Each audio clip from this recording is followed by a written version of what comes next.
Reggie, darling, you're doing that thing again, Sarah Jenkins said, carefully lifting her teacup. The one where you watch me pour tea while holding your breath, expecting me to miss the cup entirely. I most certainly am not, replied Reginald, his massive dragon form somehow managing to look dignified while curled around a delicate Victorian tea table. I am merely appreciating your technique. I've been blind for 6 months. I haven't spilled tea in 5.5. Sarah took a precise sip. Although I do miss seeing your expression whenever I pretend to almost drop your second favorite cup. That's not funny, Sarah. Not after what those dreadful aliens did to my Wedgwood collection. Reginald's British accent became even more pronounced with distress. Perfectly good bone china, reduced to rubble, simply barbaric. The mountain cave they called home was an odd mix of dragon's lair and English tea room.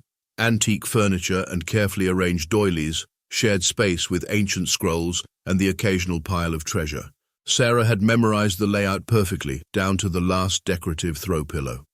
You know what's actually barbaric? Sarah gestured vaguely with her teacup, thinking that blinding humanity's last seer would prevent some prophecy they barely understood. I mean, really, the Xarxians aren't exactly the brightest invasion force in the galaxy.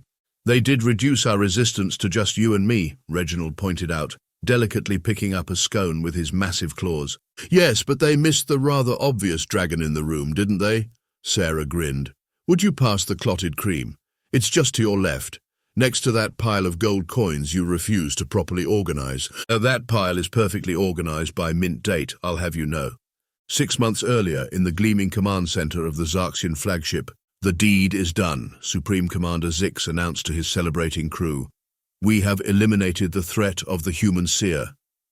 Sir, a junior officer raised a tentacle. Should we perhaps be concerned about the large flying creature that escaped with her? Nonsense, our intelligence clearly states that earth dragons are merely myth. Obviously it was some sort of large bird. It was wearing a monocle, sir. Earthbirds are very sophisticated. Now let us never speak of this again. Back in the present, Sarah set down her cup with perfect precision. I do love how they spent years hunting me down, only to completely ignore you during their victory speech. To be fair, Reginald adjusted his actual monocle with a claw. They also ignored my rather strongly worded letter of complaint about the tea set incident. You sent them a letter, with proper letterhead and everything. Mother always said good stationery is the foundation of civilization. Reginald sniffed. They didn't even have the decency to RSVP. Sarah reached for a biscuit, finding it exactly where she knew it would be. Her lack of sight hadn't limited her much. If anything, her other senses had become sharper. The prophecy the aliens feared so much talked about humanity's final sight, but they'd obviously never considered that sight might mean something other than physical vision. More tea, she offered, already knowing Reginald's answer. Please, and do try not to use the third spoon from the left. It's been feeling neglected lately. Heaven forbid we cause emotional damage to the silverware. Sarah's hand found the correct spoon without hesitation. Sometimes I think you'd have been better off with a proper English lady instead of the last hope of humanity. Nonsense. Proper English ladies rarely appreciate a good cave system, and they're absolutely rubbish at riding dragons into battle. Reginald paused. Though their tea service technique is generally superior. I haven't spilled a drop in months. Yes, but you insist on putting the milk in first. Sarah smiled, sensing the incoming alien patrol long before their sensors would detect the cave. Speaking of battle, darling, we're about to have company. Shall we prepare a proper welcome? Indeed. Reginald carefully placed his monocle in its case. But do let me move the good china first. I'm not losing another set to those barbarians. The Xarxian patrol ship's scanners blinked to life, detecting an anomalous heat signature deep within the mountain cave system. Captain, the sensor operator's tentacles twitched excitedly. I'm reading one human biosignature and one, that can't be right. Well, out with it. Sir, it appears to be either a very large lizard wearing a smoking jacket, or our equipment needs recalibration. Inside the cave, Sarah was methodically finishing her third cup of Earl Grey, while Reginald fluttered around the cave in a panic, his smoking jacket flapping dramatically. The Duchess of Devonshire herself owned this writing desk, he wailed, attempting to stuff priceless antiques into a dragon-sized storage chest. And this ottoman? Handcrafted in 1832. Do you know how hard it is to find period-appropriate furniture that can withstand dragon scales? Reggie dear, they haven't even reached the cave entrance yet. Sarah placed her cup down with a gentle clink. Though I do appreciate your commitment to furniture preservation during a crisis. The sound of alien boots echoing through the cave system made Reginald freeze mid-panic, a Victorian hat stand clutched in his claws. They're here. Quick, help me move the Ming Dynasty vases. I'm blind, remember? Besides, we won't be needing the vases where we're going. We're going somewhere. When were you planning to mention this rather crucial detail? About 30 seconds from now, when the aliens round that corner and see you. Right on cue, a squad of Xarxian troops burst into the cave chamber, weapons raised. They stopped dead in their tracks, multiple eyes widening at the sight of a massive dragon in formal wear arranging throw pillows. The squad leader consulted his datapad. This can't be right. Intelligence said nothing about a... whatever this is. I beg your pardon, Reginald drew himself up to his full height, adjusting his monocle indignantly. I am not a whatever this is. I am a dragon, and you're standing on a 17th century Persian rug with your dirty boots. The aliens looked down at their feet, then back up at the dragon, then at their weapons, then back at the dragon. Their training hadn't covered this scenario. The human seer, one of them finally remembered their mission. Seize her. Oh, is it time already? Sarah stood up smoothly, brushing crumbs from her dress. Reggie, would you be a dear and start packing the essential tea service? The one with the blue flowers, not the gold trim, that one never quite recovered from the last aerial maneuver. You knew we were coming? The squad leader's tentacles twisted in confusion. Of course she knew, she's a seer, Reginald muttered, carefully wrapping teacups in silk. Though I do wish she'd given me more notice about relocating. Some of these pieces require special handling. But we blinded her. The prophecy can't come true without the final sight. Sarah smiled serenely. You know what's fascinating about prophecies. They rarely mean exactly what you think they mean. For instance, right now, you're about to shoot at my last remaining Wedgwood teapot, and I simply can't allow that. The squad leader glanced at his weapon, which was indeed pointed at an antique teapot. How did you... Reggie, darling, would you mind terribly eating the aliens? They're about to shoot my last good teapot. Must I? Reginald sighed dramatically. You know how power armor upsets my digestion. Well, we could let them destroy your Victorian tea service instead. Right then, Reginald straightened his smoking jacket. I don't suppose any of you would consider surrendering? No? Pity. I just had this jacket pressed. The aliens opened fire, missing both Sarah and the teapot by inches. Sarah calmly picked up said teapot while Reginald went to work, his table manners impeccable, even while devouring alien troops. Do try not to scuff the hardwood, Sarah called out as chaos erupted. Reggie just had it refinished. These aliens taste absolutely dreadful, Reginald complained between bites. No sense of proper seasoning at all. Think of it as a pre-travel snack. We have quite the journey ahead. You still haven't told me where we're going. Sarah's blind eyes seemed to twinkle with amusement. Let's just say it's somewhere with excellent tea storage facilities. Now, shall we pack the good biscuits for the road? I still think we could have saved the chaise lounge, Reginald grumbled, as they soared through the crisp mountain air, his wings cutting through clouds while carefully balancing 3 trunks of essential tea supplies. The chaise lounge was hideous, and you know it, Sarah replied from her position between his shoulder blades, one hand holding the reins while the other secured a hatbox containing emergency scones. Besides, Victorian furniture is surprisingly flammable when used as a barricade against alien plasma weapons. Behind them, a squadron of Xarxian pursuit ships carved through the sky, their pilots still trying to process the situation in their mission reports.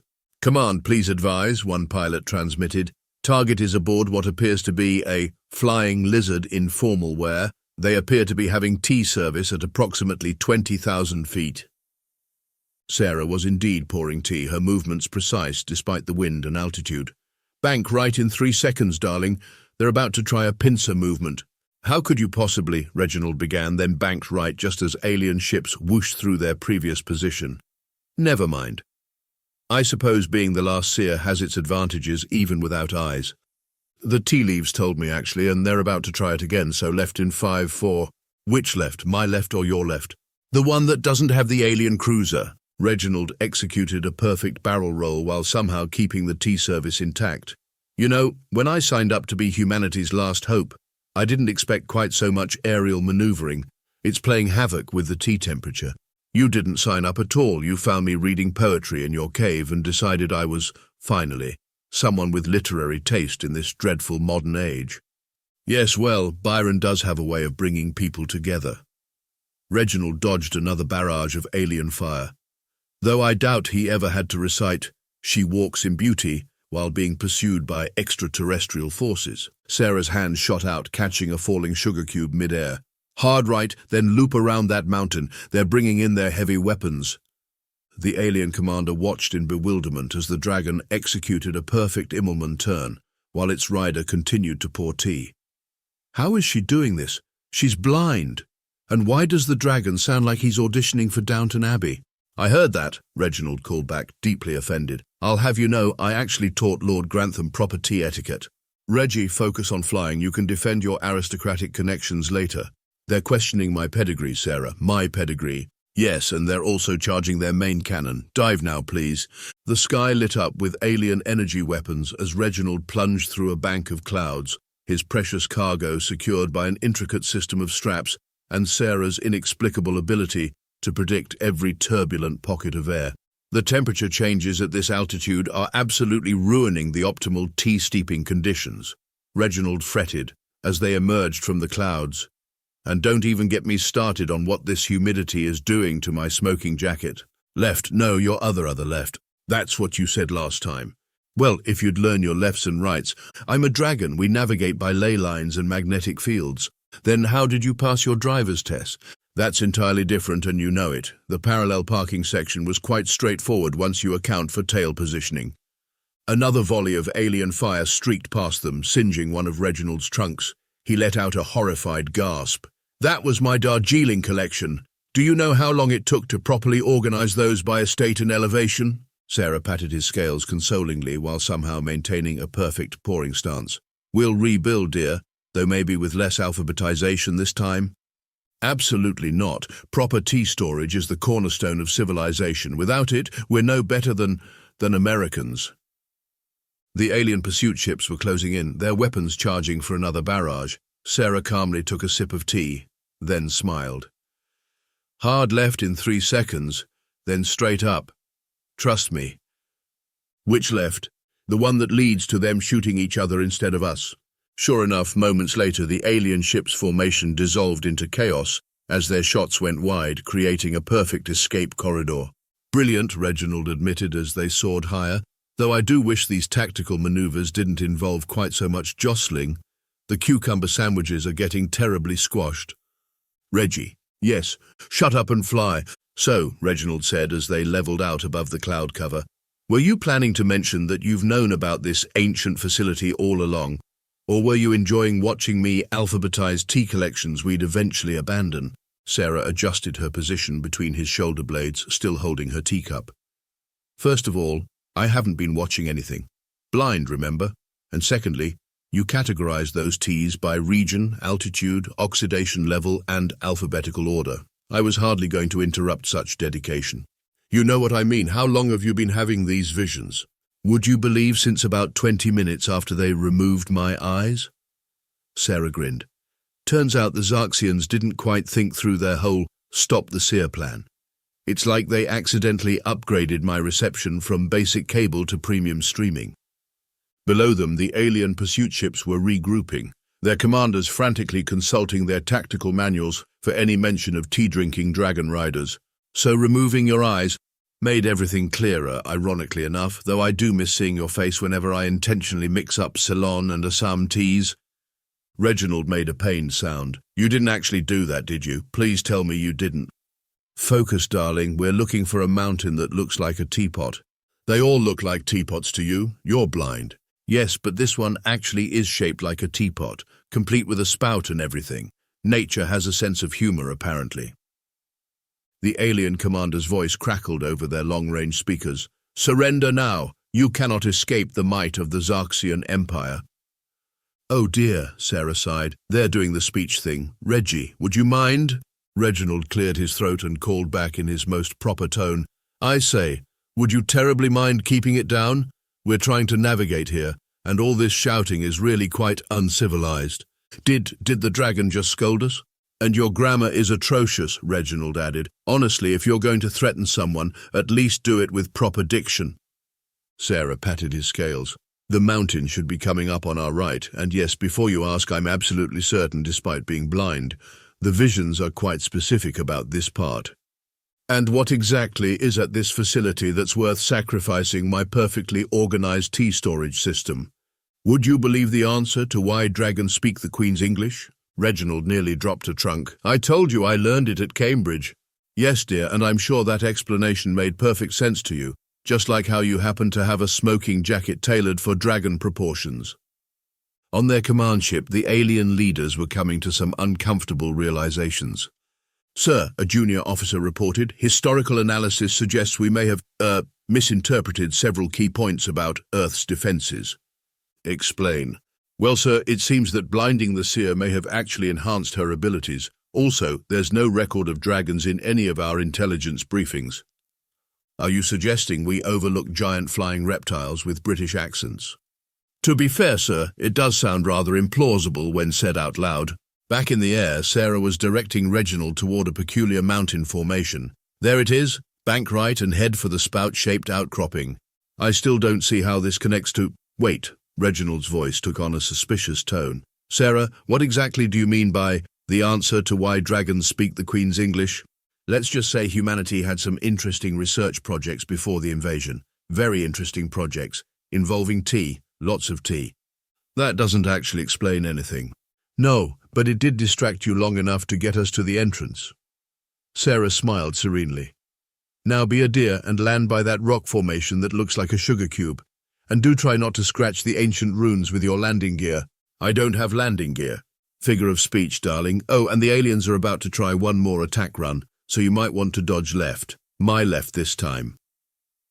Would it kill you to give these warnings a bit earlier? Probably not, but then I'd miss your creative use of upper-class British swear words. They're really quite impressive for someone who claims to have learned English at university.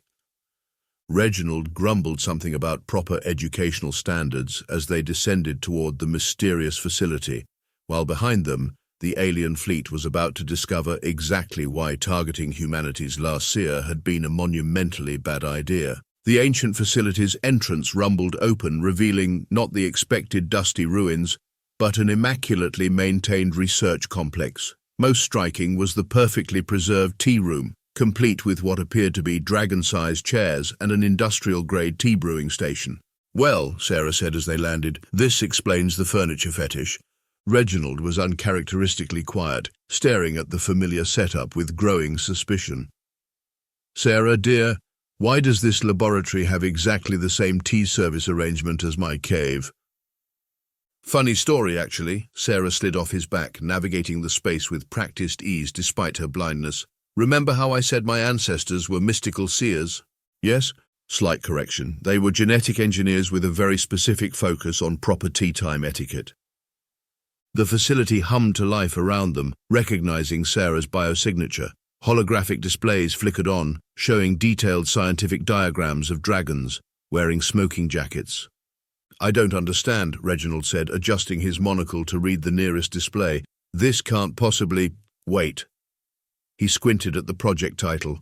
Operation Proper Dragon Gentleman. What in the name of Earl Grey is going on? Sarah made her way to a central console, her fingers finding the controls without hesitation. Did you ever wonder why you have such strong opinions about the correct way to serve scones?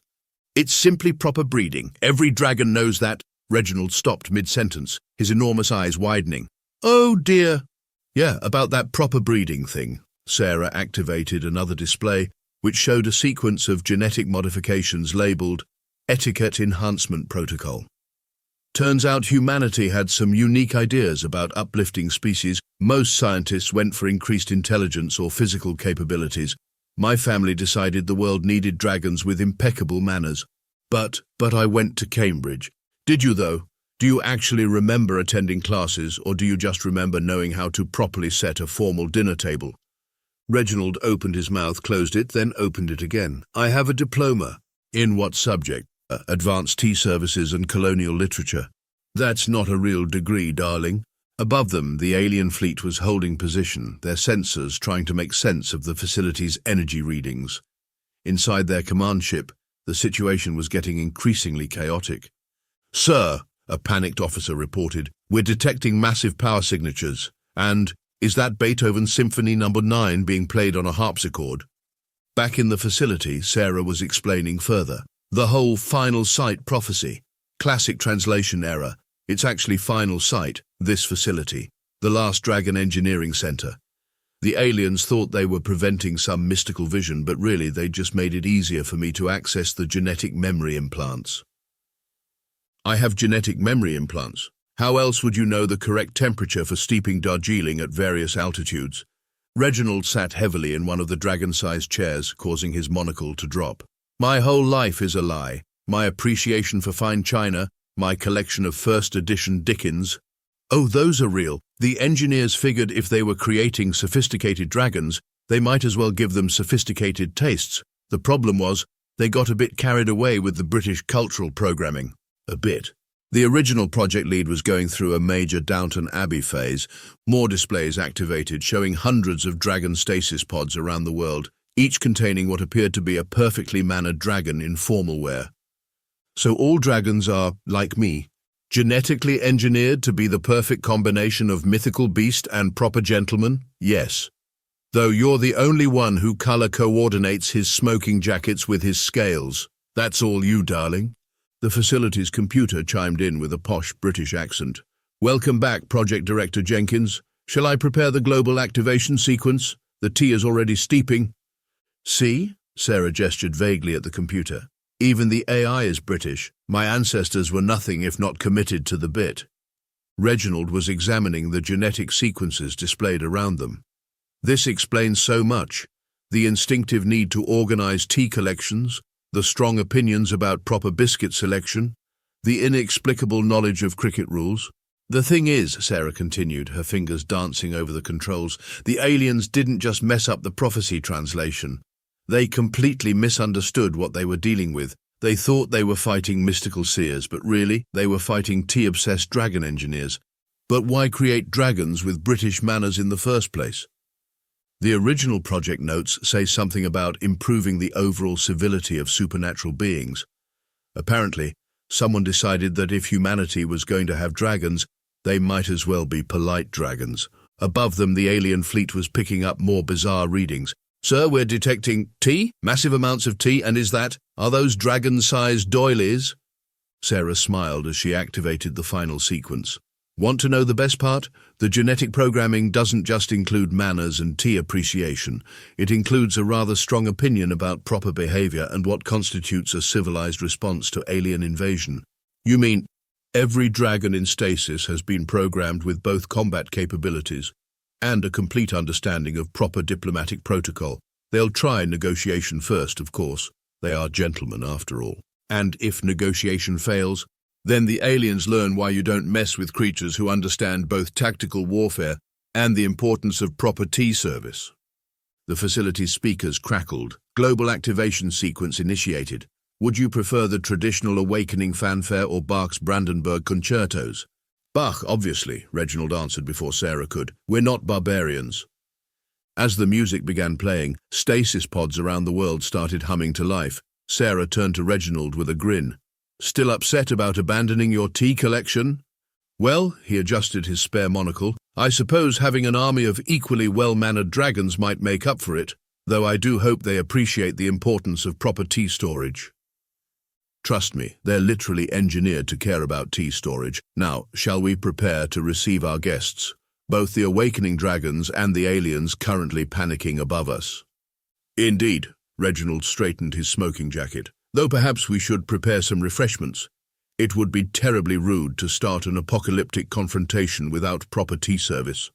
"Already ahead of you. The facility is preparing Earl Grey for exactly 10,000 dragons, plus a few extra cups for any aliens willing to surrender and learn proper teatime etiquette." "Sarah?" "Yes, Reggie? I'm still telling everyone I went to Cambridge." "Of course you are, darling, of course you are." Sarah's fingers flew across the ancient control panel with perfect precision, each movement triggering another sequence of dragon awakening protocols. Above them, The facility's speakers alternated between bark and proper tea steeping instructions. "Muscle memory, loves," she called out cheerfully as Reginald watched in amazement. "Turns out when your family spends generations running a secret dragon facility, some things just stick." "Global activation beginning," the facility's AI announced in its crisp British accent. "Would anyone care for a scone while we wait?" Around the world, stasis pods hummed to life. In the Himalayas, a dragon in a tweed jacket emerged, immediately concerned about the lack of proper tea service at that altitude. In the Amazon, another woke up muttering about the humidity's effect on his cravat. Beneath the Sahara, a particularly large specimen's first words were, "I do hope someone packed the Darjeeling." The alien fleet's sensors were going haywire. "Sir," a panicked officer reported, "we're detecting thousands of them, all apparently discussing proper breakfast service." Through their monitors, they watched in horror as dragons emerged worldwide, each one somehow more British than the last. "I say," came a transmission from a dragon in Australia, "would anyone happen to have a spare tea strainer? This colonial setup is frightfully under-equipped." "Quite shocking," agreed another from Canada, adjusting his pince-nez, "though not as shocking as their complete lack of bone china." In the facility, Sarah was completing the final activation sequence. "Now, Reggie, as our most experienced dragon gentleman, perhaps you'd like to make the formal announcement?" Reginald cleared his throat, straightened his smoking jacket, and activated the global communication system. "My fellow dragons, if I might have your attention, I realize we've all just woken up and proper morning tea has been tragically delayed, but we appear to have a situation requiring our immediate attention. There are aliens. They're being rather rude about it." A chorus of disapproving murmurs echoed through the communication network. "How rude exactly?" asked a dragon from Peru. "They've been shooting at tea sets," Reginald replied gravely. The collective gasp of horror was audible from space. The alien commander watched in growing confusion as thousands of dragons took to the skies, all of them somehow coordinating their ascent to avoid collisions while discussing the proper way to serve finger sandwiches. "Perhaps," the commander suggested weakly, "we should attempt communication." They broadcast their standard surrender or die message, only to receive a response from a dragon in a three-piece suit. "I say, would you mind not shooting at us? We're trying to have 11s. Perfectly uncivilized, interrupting tea time with plasma weapons. Sarah grinned as she monitored the awakening process. "You know what the best part is? Every single one of them has been programmed with both advanced combat tactics and a complete collection of passive-aggressive British phrases. You mean, 10,000 dragons about to express their disappointment in the aliens' behavior, very, very properly." The sky filled with dragons, each one more impeccably mannered than the last. They formed perfect formation patterns while discussing the weather and proper scone preparation techniques. "I suppose," one dragon sighed as he dodged alien fire, "we shall have to teach them some manners."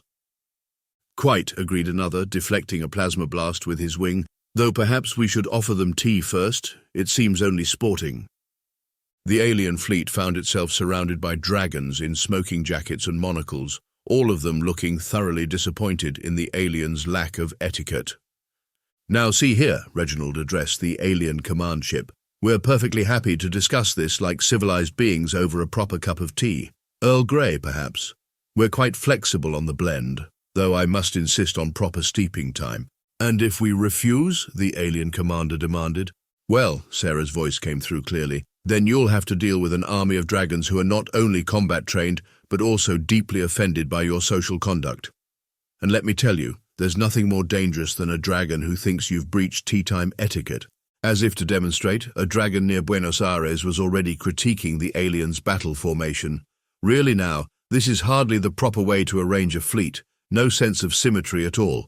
And during tea time, no less, simply not done." The alien commander looked at his fleet, then at the thousands of dragons adjusting their monocles in synchronized disapproval, then at his tactical officer. "Perhaps," he said weakly, "we should accept their invitation to tea."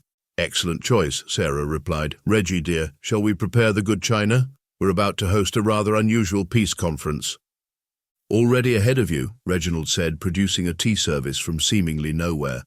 "Though I do hope they appreciate the difference between Ceylon and Assam." The peace treaty was signed 3 weeks later, after the aliens endured what they later described as the most politely aggressive cultural exchange in galactic history. The final surrender came not after military defeat, but following a 6-hour lecture from Reginald on the proper storage of loose-leaf tea.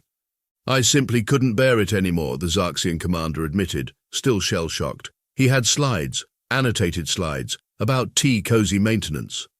The new interspecies diplomatic center was established in the former dragon facility, complete with dragon-sized furniture, and what Sarah insisted was the bare minimum of 15 different tea varieties for proper negotiations. "You see," she explained to a group of alien diplomats while Reginald hovered anxiously nearby, "peaceful coexistence is rather like brewing the perfect cup of tea. It requires patience, proper temperature control, and absolutely no microwaves." The aliens nodded frantically, having learned early on that suggesting microwave tea preparation could trigger a 3-hour dissertation from any nearby dragon. "No, Ambassador Chethlik, the jam goes first, then the cream," Reginald corrected, watching the alien's scone preparation with the intensity of a bomb disposal expert. "Do you want to start another war? Because that's how you start another war." The ambassador quickly adjusted their scone assembly technique while the other aliens took careful notes. Sarah moved through the diplomatic tea party with perfect grace, despite her blindness. "The trick to interplanetary peace," she confided to a nervous alien aide, "is understanding that every species has their breaking point. For some, it's military might. For others, it's economic sanctions. For dragons, it's improper tea brewing methods." "I heard that," Reginald called out while adjusting a doily, "and I'll have you know that proper tea preparation is the cornerstone of civilized society." "Of course it is, dear. Now perhaps you could explain to our guests why we arrange the biscuits clockwise by density?" "With pleasure," Reginald brightened, producing a laser pointer from somewhere within his smoking jacket. The aliens slumped in their seats, resigned to another lecture. In the corner, Sarah smiled as she poured another perfect cup of tea, her unseeing eyes somehow still twinkling with amusement. The world had changed dramatically since the dragons awoke, but some things remained constant: the proper steeping time for Earl Grey, the correct angle for holding a teacup, and the fact that even the most aggressive alien species could be subdued by the threat of an endless lecture on tea storage methods. "More tea, anyone?" she offered. "Reggie's just getting to the part about proper saucer alignment." The aliens quickly raised their cups. They had learned that the only thing worse than a dragon's lecture was refusing a dragon's tea service.